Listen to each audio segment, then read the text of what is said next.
Hi, my name is Clarice Lam. I'm the chef and founder of The Baking Bean, and I'm going to show you how to make an all butter shortcut pastry dough. So in my bowl, I have some flour, a little bit of sugar, a little bit of salt, and some cubed up cold butter. It's really important that all of your ingredients are very cold, because what we're going to do right now is we're going to cut the butter in there.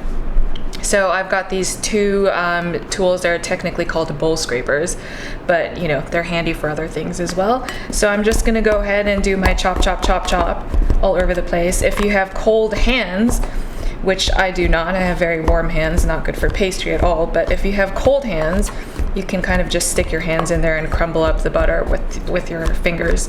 I'm just cutting in the butter right here until it resembles the size of, I would say, like a lentil size, a small lentil of what we're looking for. It's pretty coarse, but you can see like some lentil sized pieces in there. All right, so now I have a little bit of water here, and the amount of water that you're gonna add into your cut flour and butter mixture is gonna be dependent on the weather. So you're gonna go a little bit at a time. And again, it's preferable if your water is very, very cold. You can put it in the freezer, or you can make some ice water, whatever. I'm just gonna keep working this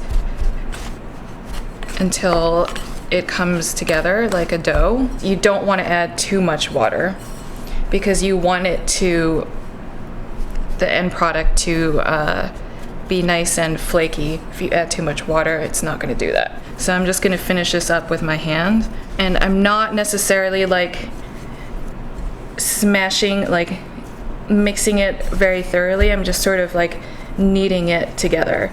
So just so that everything is completely combined, and that looks really good. The whole chilling process helps the butter come back to its solid state, and it will also help let the gluten relax so that when you go to roll it out, it's not going to stretch back on you. Right now what I'm going to do is I'm going to wrap this up in some plastic wrap, and I'm going to shove it in the refrigerator.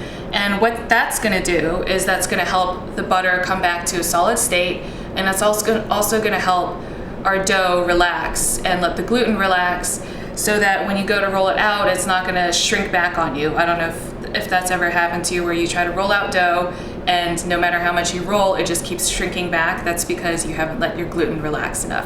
So I've got the dough all ready here. It's all wrapped up, ready to go in the fridge, and it's going to stay there until I'm ready to use it. This is how to make an all butter cut in pastry dough. And I'm Clarice Lam from The Baking Bean in New York City, and happy munching to you. Om nom nom nom nom nom.